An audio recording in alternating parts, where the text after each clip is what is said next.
கர்த்தருக்கு ஸ்தோத்திரம். இந்த நாள் தேன் துளி நிகழ்ச்சியிலே உங்களை நான் மீண்டும் சந்திப்பதில் அதிக மகிழ்ச்சி அடைகிறேன். நாம் கிறிஸ்துமஸ் காலங்களிலே நாம் இப்பொழுது கடந்து சென்று கொண்டிருக்கிறோம். ஆண்டவராய் இயேசு கிறிஸ்து கிறிஸ்துமஸ் காலங்களிலே நமக்கு மிகவும் விசேஷித்தவராய் இருக்கிறார். இந்த மாதம் முழுவதுமே கிறிஸ்துமஸ் கொண்டாட்டம் எல்லா இடங்களிலும் நடந்து கொண்டு வருகிறது. இந்த நாளிலே நாம் மிக முக்கியமாக கிறிஸ்துமஸ் என்றால் என்ன, இயேசு எப்படி பிறந்தார், அவரை குறித்து வேதத்தில் என்ன தெளிவாக சொல்லப்பட்டிருக்கிறது என்கிற காரியத்தை நாம் பார்க்க வேண்டும், பார்த்து கொண்டு வந்தோம். இந்த நாளில் கூட மத்தேயு மிக அழகாக இயேசு கிறிஸ்துவனுடைய பிறப்பை குறித்தும் அவருடைய வம்ச வரலாறை குறித்தும் மிக அழகாக எழுதியிருக்கிறார். இந்த நேரத்தில் ஒரு காரியத்தை நான் உங்களோடு கூட பகிர்ந்து கொள்ள விரும்புகிறேன். இயேசு பிறந்த பொழுது நடந்ததான சம்பவம்.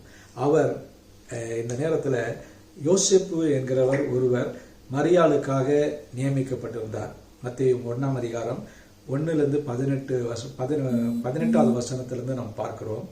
இயேசு கிறிஸ்துவனுடைய ஜனனத்தின் விவரமாவது, அவருடைய தாயாகிய மரியாள், இயேசு கிறிஸ்துவனுடைய தாயாகிய மரியாள் யோசேப்புக்கு நியமிக்கப்பட்டவர்கள். அவர் கூடி வரும் முன்னே அவள் மரியாள் பரிசுத்த ஆவியினால் கர்ப்பவதியானாள் என்று காணப்பட்டது.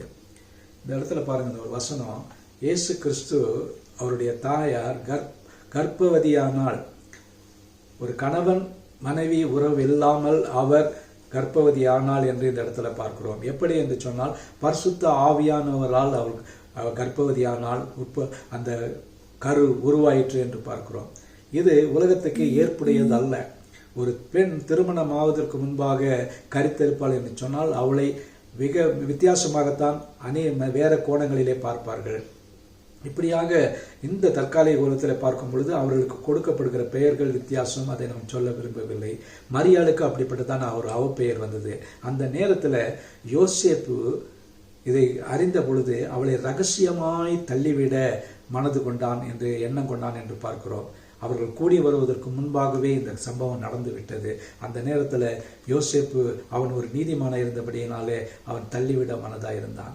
அந்த நேரத்தில் தேவதூதன் அவளுடைய கனவுல தோன்றி யோசேப்புக்கு ஒரு அறிவுரை சொல்லுகிறான். நீ அவளை தள்ளிவிடாதே, அவளிடத்துல பிறக்க போகிறதான குழந்தை பரிசுத்தமான ஒரு குழந்தை. அந்த நேரத்தில் அவர் சொல்லும் பொழுது அவருக்கு இயேசு என்று பெயரிடுவாயாக. யோசேப்புக்கு முதலாக கொடுக்கப்பட்டதான ஒரு அறிவுரை இல்லாவிட்டால் ஒரு காரியம் என்னன்னு சொன்னால், அவர் பிறப்பதற்கு முன்பாகவே அவருக்கு ஒரு பெயர் கொடுக்கப்பட்டது, இயேசு என்கிறதான பெயர். இயேசு என்று சொன்னார். இந்த வசனம் சொல்லுகிறது, 21வது வசனம், அவள் ஒரு குமாரனை பெறுவாள், அவருக்கு இயேசு என்று பெயரிடுவாயாக, ஏனெனில் அவர் தமது ஜனங்களின் பாவங்களை நீக்கி அவர்களை ரட்சிப்பார். இதுதான் மிக முக்கியமான ஒரு காரியம். இயேசு என்று சொன்னாலே ஒரு ஸ்தாபன தலைவருடைய பெயர் அல்ல, ஒரு மதத்தினுடைய தலைவர் அல்ல. ஆனால் அவர் இந்த உலகத்தின் பாவங்களை ரட்சிக்க வந்த ஒரு தேவன். அதுதான் மிக மிக முக்கியமான ஒரு காரியம். அவர் தமது ஜனங்களின் பாவங்களை நீக்கி அவர்களை ரட்சிப்பார். இந்த உலக மக்களை ரட்சிப்பார், உங்களையும் என்னையும் ரட்சிப்பார். இந்த நாளிலே இந்த ரட்சிப்பு என்பது மிக மிக முக்கியம். இதற்காகத்தான் ஆண்டவராய் இயேசு கிறிஸ்து வந்தார். இந்த வேளையில் அவருக்கு என்று கொடுக்கப்பட்ட பெயர் இயேசு. இந்த வேளையில் சிந்திப்போம். இயேசு என்று சொன்னால் அவர் நம்முடைய உங்களுடைய என்னுடைய எல்லா பாவங்களையும் நீக்கி நம்மை ரட்சிப்பார். இந்த சிந்தனையோடு கூட இந்த நாளை நாம் கடந்து செல்வோம். நல்ல ஆண்டவரே, நன்றியோடு துதிக்கிறோம், ஸ்தோத்திரிக்கிறோம். நீர் கொடுத்த இந்த நல்ல சிந்தனைக்காக ஸ்தோத்திரம். இயேசு என்றுதான பெயர் யோசேப்புக்கு தேவதூதனால் முன்பாகவே கொடுக்கப்பட்டதையா, அந்த நாமத்தை நாங்கள் இன்றும் உச்சரித்து கொண்டு வருகிறோம்.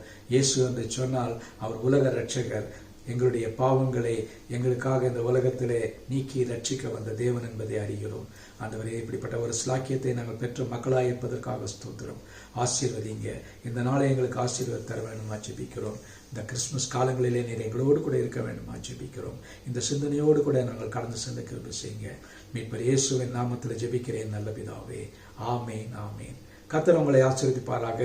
இந்த நாள் ஒரு மகிழ்ச்சியும் சந்தோஷமான ஒரு நாளாக உங்களுக்கு அமையட்டும்.